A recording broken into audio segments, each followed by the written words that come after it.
रामचंद्र शंकर का भजन कर।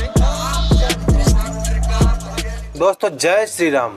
बस कुछ ही दिनों में अयोध्या में श्री राम मंदिर की प्राण प्रतिष्ठा हो जाएगी। 22 जनवरी 2024 को अयोध्या में श्री राम मंदिर का उद्घाटन है। सुप्रीम कोर्ट से यह फैसला आया कि अयोध्या में श्री राम मंदिर बनेगा तो भक्तों की खुशी का ठिकाना नहीं रहा। और राम मंदिर के इतिहास में 9 नवंबर 2019 को श्री राम मंदिर के हक में फैसला आया तो भक्त खुशी से झूम उठे। और 5 अगस्त 2020 का दिन सुनहरे अक्षरों में दर्ज हो गया, जिस दिन भगवान श्री राम के मंदिर के लिए भूमि पूजन किया गया। एक ऐसा दिन जिसकी प्रतीक्षा 500 सालों से की जा रही है, और एक ऐसा दिन जिसके इंतजार में न जाने कितनी पीढ़ियां खत्म हो गई। एक ऐसा दिन जिसके इंतजार में न जाने कितने लोगों ने अपनी जान गंवा दी, ताकि आप भी ये जान सके कि ये लड़ाई कितनी पुरानी है और इस लड़ाई के क्या मायने हैं, इस संघर्ष के क्या मायने हैं।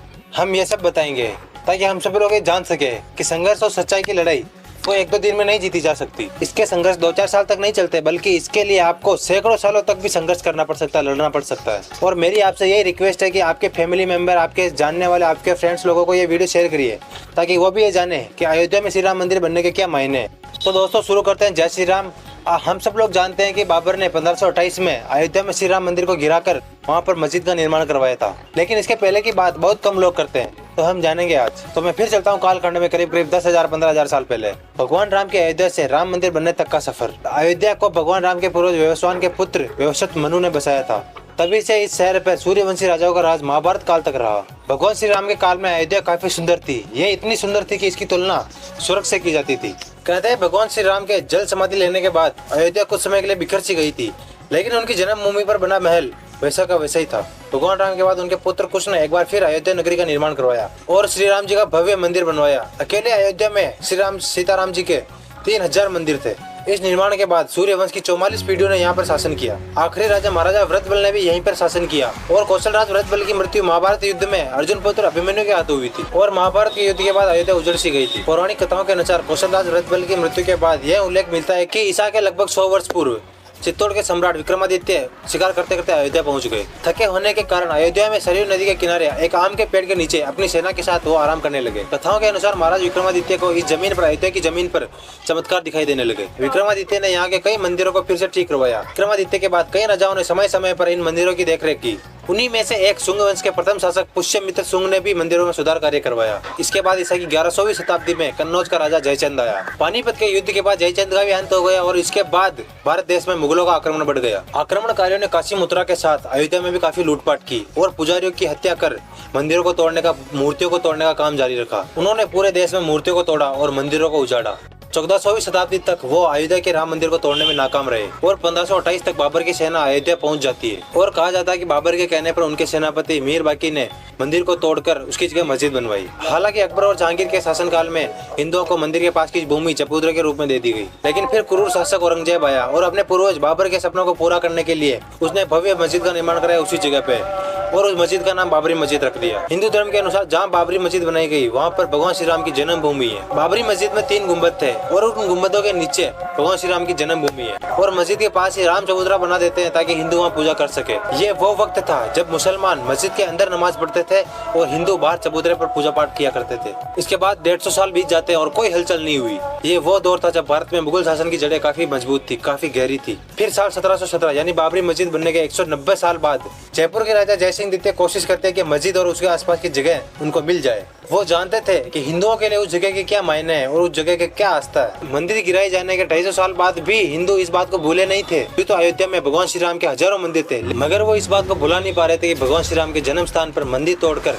मस्जिद कैसे बना दी। इसके बाद साल 1813 में पहली बार हिंदू संगठन ने यह दावा किया कि बाबर ने 1528 में मंदिर तोड़कर मस्जिद बनाई गई। माना जाता है कि फैजाबाद के अंग्रेज अधिकारियों ने भी अपनी रिपोर्ट में कहा कि मस्जिद के अंदर हिंदू कलाकृतियों जैसी, हिंदू मंदिर जैसी कलाकृतियां पाए जाने का जिक्र किया। इसके बाद 1838 में ब्रिटिश सर्वेयर मोंटेगो मेरी ने भी अपनी रिपोर्ट में कहा कि मस्जिद में जो पिलर्स यूज किए गए हैं वो मंदिर से ही लिए गए हैं। तो फिर हिंदुओं के दावे के बाद विवादित जमीन पर नमाज के साथ पूजा भी होने लगी और 1855 तक हिंदू और मुसलमान एक ही जगह पर नमाज और पूजा करने लगे। और 1855 के बाद सिर्फ मुसलमानों को मस्जिद के अंदर प्रवेश करने की इजाजत मिली और हिंदुओं को वहाँ इजाजत नहीं मिली। ऐसे में हिंदुओं ने मस्जिद के मुख्य गुम्बद से 150 फीट दूर बने चबूतरे पर ही पूजा करने लगे। इसके बाद 1885 में यह मामला अदालत पहुंचा और निर्मोही अखाड़ा के महंत रघुवर दास जी ने अदालत से यह अपील की कि चबूतरे की जगह पर मंदिर बनाया जाए, लेकिन वह मांग भी खारिज कर दी गई। इसके बाद 1934 में अयोध्या में फिर दंगे होते हैं और इसके बाद वहाँ पर नमाज पढ़ना बंद कर दी गई। आप देख रहे हैं ये वो दौर था जब भारत पर अंग्रेजों की हुकूमत थी, मगर देश की जनता और प्रभु श्री राम के भक्त बाबर के मस्जिद बनाने की 400 साल बाद भी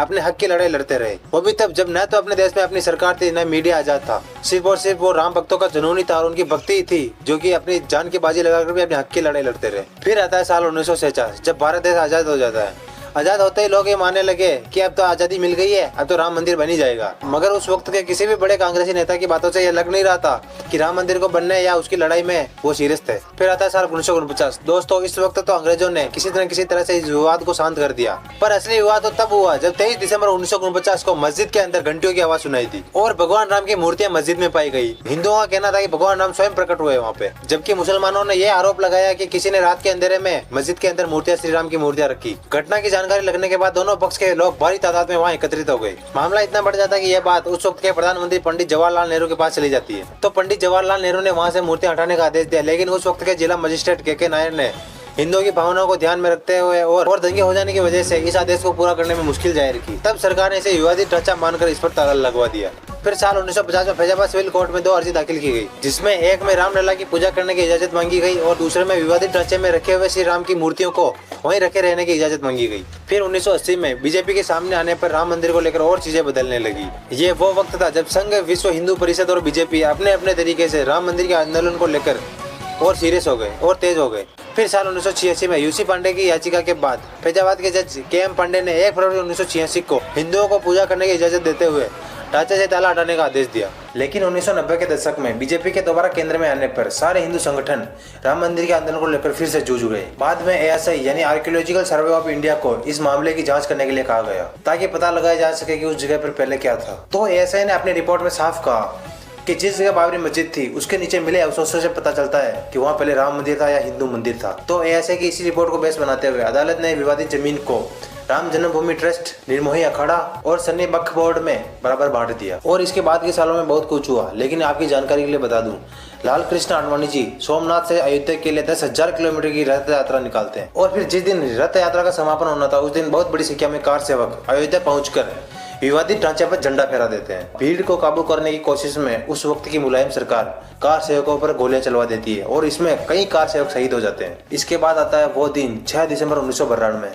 उस दिन लगभग 2 लाख कार सेवक अयोध्या पहुंच जाते हैं। उस वक्त कल्याण सिंह जी यूपी के मुख्यमंत्री थे और PV नरसिम्हा राव देश के प्रधानमंत्री थे। कार सेवकों के अयोध्या पहुंचने से पहले कल्याण सिंह जी ने अदालत को यह भरोसा दिलाया था कि वो ढांचे को कहीं नुकसान नहीं पहुंचाएंगे। साथ ही कल्याण सिंह जी ने कानून को, प्रशासन को या फिर पुलिस को यह भी आदेश दिया था कि वो भीड़ पर गोली नहीं चलाएंगे। लेकिन इतने लोगों के अयोध्या पहुंचने के बाद वही हुआ जो होना था। उस समय VHP एंड शिवसेना समेत दूसरे संगठनों के लाखों कार्यकर्ताओं ने विवादित ढांचे को गिरा दिया और फिर देश में सांप्रदायिक दंगे होने लगे और उसमें लगभग 2000 लोगों से भी ज्यादा लोग मारे गए। रिपोर्ट्स के मुताबिक जिस वक्त ढांचे को गिराया गया वहाँ काफी भीड़ थी। उस समय वहाँ का मंजर एक आंधी जैसा था और लोग जय श्री राम के नारे लगा रहे थे। रामलला हम आएंगे, मंदिर वहीं बनाएंगे, 1 धक्का और 2 के नारों से पूरी अयोध्या गूंज उठी और लोग 11:50 पर मस्जिद के गुम्बद पर चढ़े और 4:30 बजे तक तीनों गुम्बदों को गिरा दिया गया। इस घटना के बाद यूपी में राष्ट्रपति शासन लगा दिया गया। इसके बाद हुए दंगों में तकरीबन हजारों लोगों ने अपनी जान गंवाई और मुंबई में हुए सांप्रदायिक दंगों में भी लगभग 900 लोगों ने अपनी जान गंवाई। इसके 7 साल बाद तक भी इस मामले को लेकर अदालत में शांति छाई रही। इसके बाद ये मामला सुप्रीम कोर्ट पहुंचता है, मगर वहाँ भी 7 साल तक कोई सुनवाई नहीं हुई। फिर अगस्त 2019 में इस मामले से जुड़े सभी पक्षों की सुनवाई पूरी हो जाती है। फिर उसी साल 9 नवंबर 2019 को सुप्रीम कोर्ट यह फैसला सुनाती है कि विवादित जमीन